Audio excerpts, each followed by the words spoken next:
So here is my presentation at home, away from home, the ex-Ottoman Armenian refugees in Soviet Armenia. What I will do is basically to talk about the sense of rootedness and spatial belonging among the ex-Ottoman Armenians who fled the Ottoman Empire and arrived in Tsarist Russia in search of safety from the massacres and deportations in 1915, 1916.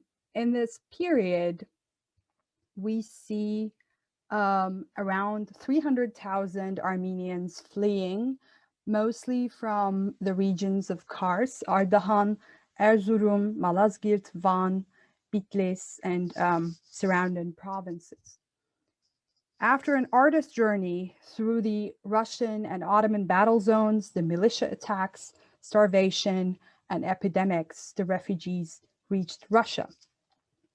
The colored routes that you see on the map is the main three routes that they use to escape. One is through Persia, Iran, the other basically from Lake Van into Iğdır plain and into Yerevan, and the other one is a rather longer route into basically Alexandropol through Kars.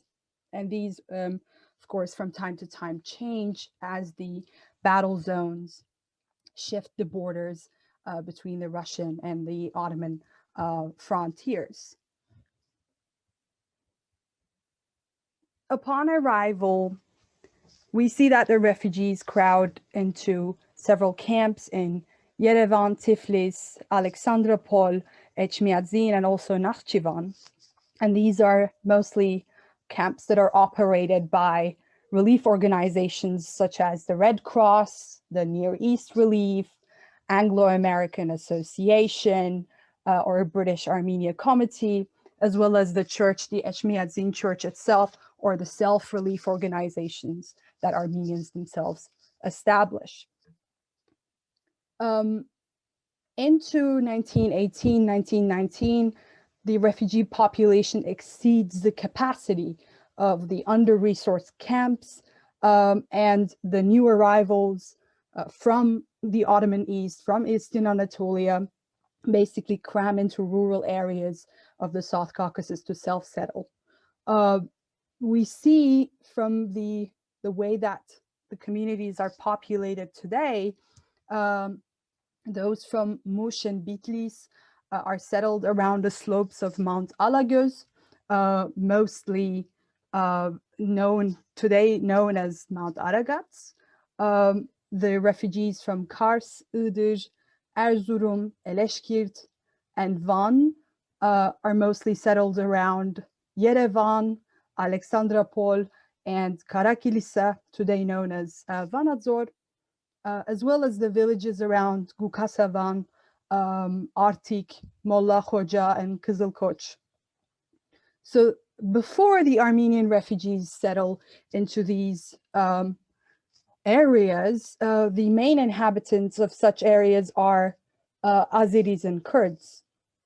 And we see that around 1918, 1919, Armenian militias attack those populations and forcibly displace them. One example is Daralyaz in the southern part of the country. It's being emptied by 1919 by its local inhabitants, and around 15,000 Armenian refugees are settled there in camps.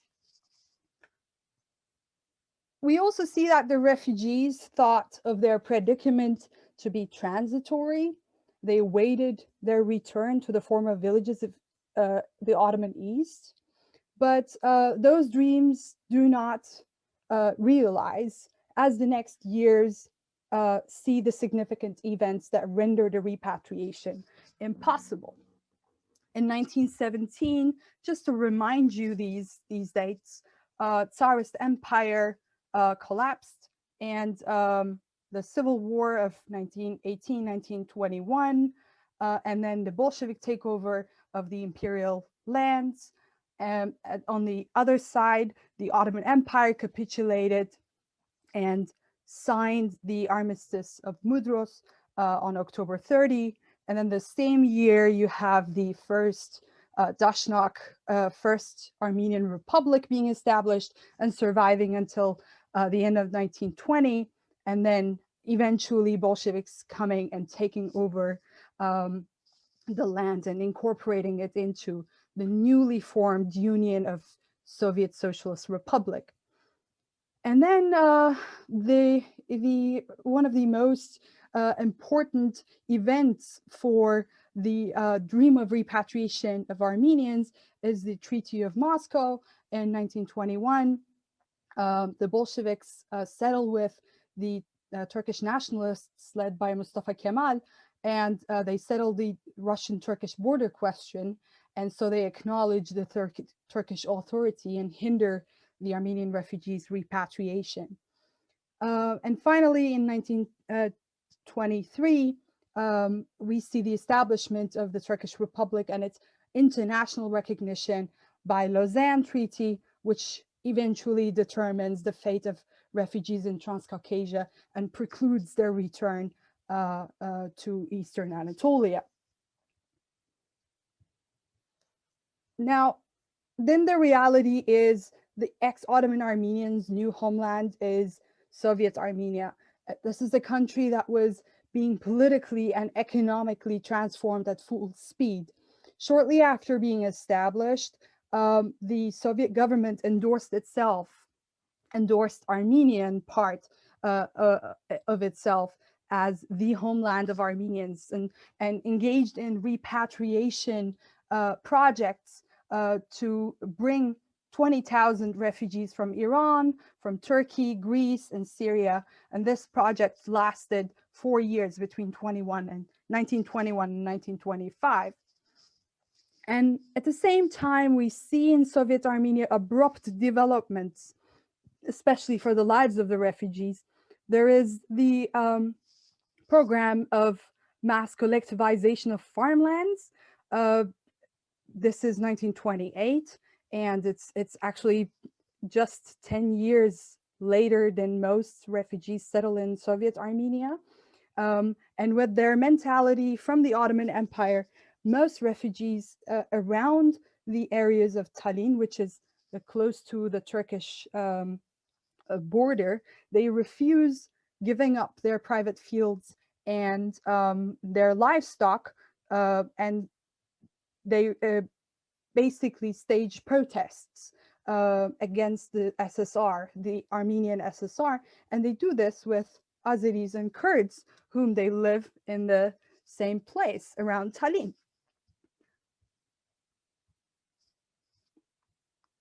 But how did the refugees react to their experience of uprooting in general and their loss in the midst of political and economic transformations in Soviet Armenia?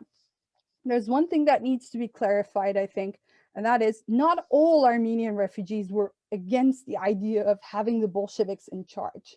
And this is very different from how the refugees in the diaspora viewed the Soviet government. But the refugees in Armenia certainly did not consider Sovietization as a big deal, even though there were those refugees who were resenting the Soviets and they were sympathetic to the former Dashnak government. But certainly we cannot say they represent the whole ex-Ottoman Armenian population. Nevertheless, irrespective of their political persuasion, a complicated process of adaptation to Soviet Armenia was common to all Armenian refugees. Now, they had to learn Russian, and they had to adapt their dialect into the Eastern dialect, and they had to accommodate understandings to the new cultural norms and socioeconomic practices of Soviet Armenia. And what we see to survive, to live in this new place, refugees maintained a separate identity and a communal belonging based on their local identities in the former Ottoman Empire and their displacement experience. They maintained their dialects, and they resisted intermarriages with the locals, the Russian Armenians. And when they lived in the camps or the settlements, they often relied on each other, living in enclaves. We also see that into the 20s, the refugee communities established new villages and named them after their former cities and towns, such as Norsebastia for Sivas, Kharpet for Harput, and Malatya for Malatya. So this was the period where the refugees started feeling deprived of the possibility of a repatriation. They found themselves in the grip of intense exilic nostalgia for their hometowns, which they often referred to as Ergir. Ergir is a spatial construct in Armenian. It translates to the old country, and it connotes two things. One is a national homeland, and the other is a local homeland. When it is used in national context, it refers, at least today, it refers to the lands that are ruled by ancient Armenian kingdoms and where the Ottoman Armenians lived for generations. So that's the type of imagined community, the imagined homeland they have in mind. And this is rather a new meaning that is assigned to this. And in terms of the local, we see that it is used for affective or relational relationships. It's an affective homeland that is formed through experiential connections to specific localities where the refugees come from. So if it is from Van, it could be Vaspurakani Ergir. If it's from Mush, it could be Musho Ergir, Sasno Ergir, etc.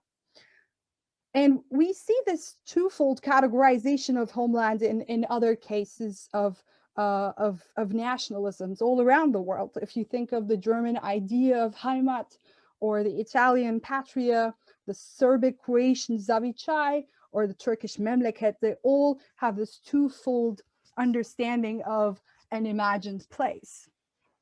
I'm bringing this for the participants and attendees who might be interested in other parts of the world and want to see maybe some resemblances in the concept.